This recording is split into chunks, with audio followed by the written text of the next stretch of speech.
YouTube, what's going on? Trey back again, hit you with a video.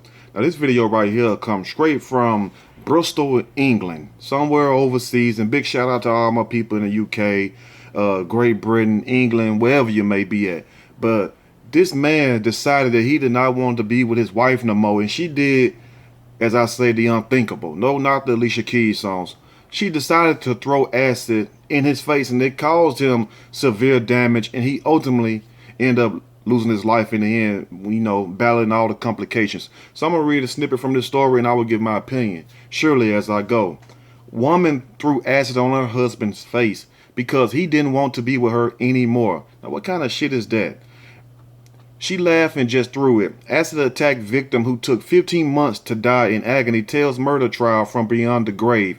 How his ex-lover, 48 years old, maimed him so no one else could have him. Now that's what a lot of people do. A lot of people will sit up in here and mess over you, whether they attack your credibility, attack your character, or try to get you fired from your job, or try to get you put in jail, or even worse, kill you, or try to get their kin folks or whoever else to jump on you. You know, a lot of people just refuse to let go.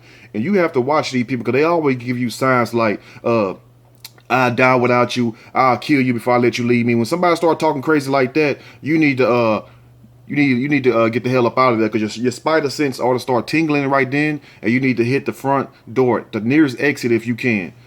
Now, Bristol, England, the victim of an acid attack gave evidence from beyond the grave in a groundbreaking murder trial this week, telling how his ex-girlfriend laughed before dousing him in a corrosive liquid. And I know that shit had to hurt, because it hurt hell when you sit down in a bathtub too damn hot. So I can imagine how something 1,000 times more powerful and very, corrosive, how that shit would feel. That shit got to feel so bad. Mark Van Dungen, 29 years old, was paralyzed from the neck down, suffered extensive burns, had his left leg amputated, and struggled to speak after the attack by Berlina Wallace, 48 years old, in Bristol. Now here's a guy 29 years old, and here's a woman 48 years old rocking a cradle. You know what I'm saying? Y'all remember that movie, The Hand That Rocks the Cradle? And she's every bit 19 years his senior. So she decided that she wasn't gonna let this young man get away from her, because, and I'm not saying that she couldn't have went out there and got nobody else, but damn sure he could have went and got somebody else. Being young, being in his prime, he had his whole life ahead of her. Ahead of him. And the best thing she should have done was just let the man go. It don't never get that bad. You have to kill somebody.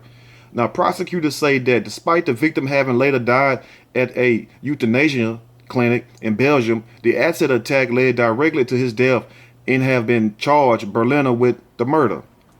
As part of the evidence in her highly unusual trial, the jury was shown footage of Mark being interviewed by police before his death. Describing the attack, he told a British detective, "She woke me up and said that if I can't have you, no one can." And I done had somebody wait. I done got one of them wake up calls before also. Matter of fact, I can share it with you. Won't take long. I was asleep, and I woke up about 1:30 in the morning. Well, I didn't wake up. She actually woke me up with a damn gun pointed to my damn head. Talking about, I got to be honest with you. I'm talking about this for them hoes, Trey. This for these hoes. You ain't gonna leave me and all this stuff. And I'm being dead honest. I'm not the type to get on here and lie, because I got many other things I could talk about. But that's exactly what she said. She had a bra and panties on, sitting on top of me, and I'm laid down looking up like this, like, wow, had the gun pointed right to my forehead, and I'm trying to ease the gun away, but you don't want to just snatch, because you might let off a lick a shot off and it might hit you in the eye or whatever else like that. So once I got the damn gun out the way, I proceeded to get the hell up out of there, and I ain't looked back ever since then, because you ain't finna trick me. And soon her ass went to work, I got the hell up out of there. You can have this shit. I'm gonna get this lease out my name, and you pay these bills. I'm finna get the hell on. Now, she laughed and just threw the acid. It was a square box of acid with about an inch of acid in it. I only went back because I felt sorry for her. Why would you go back to people? Just like the woman I did the story, the woman from New York, when the guy was getting out of Rikers Island. He was in Rikers Island for a while, and he was released within a few hours. And she gave her friends, y'all remember the story, she gave her friends the wallet, she gave her friends her keys, her cell phone, everything. Said, if anything happened to me, contact my mom, and everybody know what happened. And he wasn't even out of jail a few hours, more about 6-7 hours, and he killed her. See, and she felt sorry for the guy because he telling her he didn't have nowhere to stay. I don't give a damn, and I know it get cold in New York, even though I'm not from New York, but I know one damn thing, you would have slept your ass outside, because if you think you finna come back in here and put your hands on me, you know, it's gonna be either me, you going and go see Jesus. You know what I'm saying? And I'd rather for it to be you than me. I'll let him call me when he's ready. But you finna get a first class ticket up out of here, but you won't be staying in my house. And this what happens when people feel sorry for people. Stop feeling sorry for devils. You know, devils don't have no soul, no sympathy. Don't feel sorry for them. But, you know, I understand that we're human and we don't want to see our fellow human beings hurt, for those who have a soul and for those who have compassion for their fellow citizens, you know, for their fellow human beings. And it's sad that, you know, feeling sorry for people is the calling card for you to go and meet your maker, because you open up that door again. Once you let that door close, keep that door closed. Now, Mark, an engineer, was seen running from his home screaming in agony after the alleged attack on September 23rd, 2015. He was horrifically scarred and spent 14 months on a ventilator in Bristol's South Med Hospital before he was moved to Belgium, where 3 doctors agreed his pain was unbearable, and he died in a euthanasia clinic near his father's home on January 2nd, 2017. Footage of the interview with the victim shown at Bristol Crown Court today showed Mark lying in a hospital bed with his face and chest severely burnt and disfigured. He told the officer, "I was running in my boxer shorts. They fell off because the acid ate them away. It just basically ate through it, and you all know acid gonna eat through anything, especially some damn cloth material." He said, and then I met my upstairs neighbor, and she took me in her house and got the police. When asked if he knew where Wallace had got the acid from, Mark said no. She bought it online. That's what I heard. He described the container as a Tupperware box filled with an inch of liquid. And see, so she already premeditated this. You know, maybe they've been arguing back and forth, and he's been threatening her that I'm going to leave your ass. You know how we get, you know, men and women. You know, we'll tell you before it happens, especially us men. You know, women do it sometimes too, but us men, we like to pound our chest and boast instead of just getting the hell up out of us, you know, sliding on out of there. You know, we make that problem a lot. Now, asked if he knew why Wallace did, and Mark said yes, because she was jealous because I left her a month before this happened. Why a murder charge, though? Mark Van Dungen died in a euthanasia clinic over a year after he was burned with the acid. So she was the cause of his death, one way or the other, no matter if it took 5 years. If you put somebody in the hospital and they going through all these trials and these clinics and stuff, and they still pass, and you the reason for the injury, you should be rightfully charged. Does so. Now, but prosecutors say that despite this, the acid attack led directly to his death and have therefore charged Wallace with the murder, just like I said. Adam Vadingen, QC prosecutor, will argue that Wallace intended to cause Van Dungen grievous bodily harm, which he did. You bought damn acid. You know, it's even worse. You're throwing hot water on somebody, but I'll take the hot water before I take that damn acid. I don't know about you. Now, she says, I promised to pay money into the account until he finished university. I made first payment of $750 into her account, and I was still paying $250 a week after that. And I didn't even need to, because we weren't married. That was pure goodwill, and now she chooses to do this.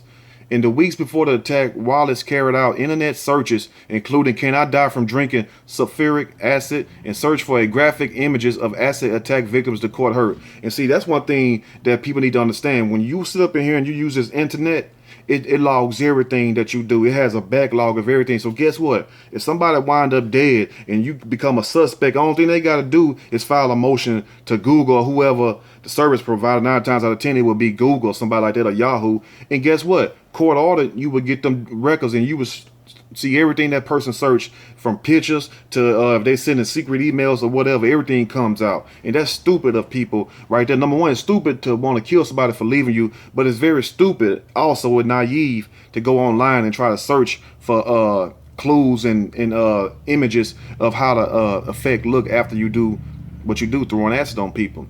Now, describing the attack, Adam Vadingen, QC prosecuting, said the defendant had bought a bottle of sulfuric acid, which she bought online from Amazon. You can buy any damn thing from Amazon. I think you can buy a giraffe and a hippopotamus if you want them too. Now, around 3 a.m., as Mark was sleeping in his bed, she poured the acid into a glass. She then went into the bedroom and woke him up. She laughed and said, "If I can't have you, no one will." And she threw the glass of sulfuric acid into his face. I just can't imagine that right there. You know what I'm saying? You might think it's some hot water, some hot piss, and hot piss just as bad as sulfuric acid, if you know what I mean. Because that smell, it takes about 3 years to get off you. But damn, you gonna go way beyond the mark, and you just gonna try to just ruin my damn face. And I don't understand that. Why do women go for men's face, and why do women go for each other's face? I don't understand that shit right there. But I get it though. They want to mess you up so you don't appeal to no one else, so no one else won't like you. That's the reason for it. Now Van Dungen's pain was said to be